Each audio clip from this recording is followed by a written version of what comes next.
Yo, what's going on everybody? Akeem here filling in for Nars with your daily fix of gaming news. Now, re-releasing GoldenEye 007 really shouldn't be so complicated. Yakuza fans have not one, not two, but 3 new games to look forward to. And if the teaser at EVO didn't spell it out, well, Tekken 8 is officially on the way.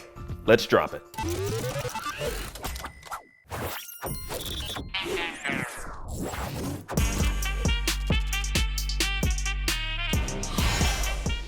Right now, yesterday we told you about how the beloved N64 shooter GoldenEye 007 is officially being re-released for Nintendo Switch and Xbox, and in a perfect world, that would be the whole dang story, but there's a stupid amount of fine print. Not too long didn't read, Nintendo Switch is getting a fairly cut and dried port of the original N64 game, but with the notable addition of online multiplayer. Now, Xbox is getting an up-res version of the game, which is being billed as a 4K remaster rather than just a re-release. But the catch is that it does not have online multiplayer. Now, there's still 4-player split screen, but if you want to blow up your friends with proximity mines, they have to be in physically close proximity, or you have to do it on Switch. Now, it gets weirder though. Neither of these is the same as the remake that was in the works around a decade ago for Xbox Live Arcade. Now, this version leaked a while back and it featured fully overhauled graphics and textures, but with a feature that allowed players to toggle between modern and classic appearance. Now, from the looks of it, that version was pretty far along, but allegedly Nintendo came in and shut it down entirely. Now, the reason this is so convoluted is that the original game was a Nintendo 64 platform exclusive developed by Rare, based on the 007 license. Not like James Bond's License to Kill, the license for companies to make stuff based in that universe. Now, anyway, Microsoft acquired Rare back in 2002, and the James Bond license got shuffled between Electronic Arts and Activision.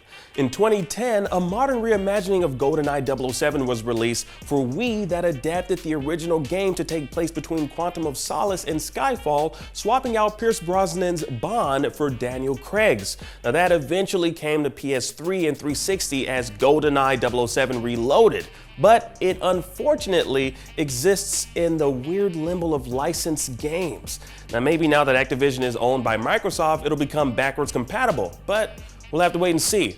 Now, none of this is to be confused with the upcoming 007 game from Hitman developers IO Interactive, which likely won't be released until March of 2025 at the earliest, or the decompiled PC version of GoldenEye that N64 modders reverse engineered, or the very first level of GoldenEye recreated by a fan in Far Cry 5's level editor.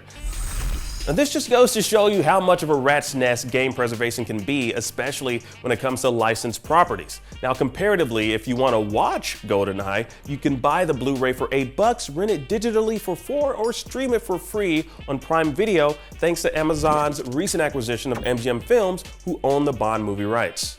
Speaking of guys who kick people's asses while wearing finely tailored suits, RGG Studios, the team behind the Yakuza games, have announced 2 brand new Yakuza games, and that's on top of the remaster revealed at yesterday's PlayStation State of Play.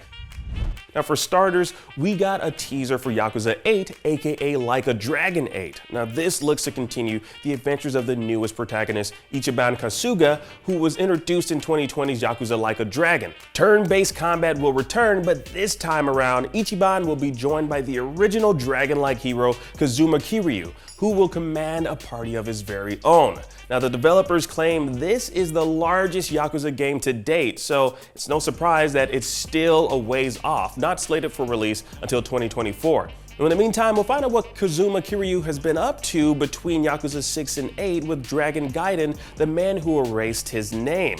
Now, this will be a side story about half the size of a mainline Yakuza game and will still feature real-time beat-em-up combat, though this seems counterintuitive to the teaser where Kiryu is praying in a temple asking for forgiveness. And if you missed it, Yakuza Ishin will be out early next year. Now, this features a bunch of familiar faces in a totally new setting, essentially having the cast of Yakuza playing the role of samurai in a fictionalized 1860s version of Kyoto. Now, this is a full overhaul of the original Ishin, which came out in 2014, but was only released in Japan.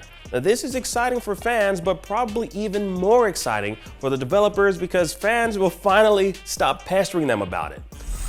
Now, if that wasn't enough Yakuza adjacent news, it's been announced that the series spin-offs Judgment and Lost Judgment are both available on Steam today. Now, Yakuza wasn't the only beloved game series to have its 8th installment revealed this week, and Tekken 8 got a full trailer during the PlayStation State of Play as well. And while it might look like a pre-rendered cutscene, we're told this is in-engine footage running in real time on the PS5. Now, it might still be a cutscene, but we can definitely expect this to be an impressive showcase of next-gen hardware, and it'll be coming to Series X and S and PC, as well as PS5. Now, there's no word yet on when it'll be coming out, but Tekken fans at least have something to look forward to. And that was your Daily Fix for Wednesday, September 14th, 2022. I'm Akeem, and if you want to catch up on everything coming out of this week's Nintendo Direct, PlayStation State of Play, and the whole Tokyo Game Show, make sure you're following IGN on your platform of choice. Now, we've got people around the world tracking this stuff at all hours of the day. Oh yeah, Nars, she gave me strict instructions to make sure I tell y'all to stay fabulous or something. I don't know how that works. Anyways, stay fabulous. So please do that thing that she wants you to do, and I'll see you around.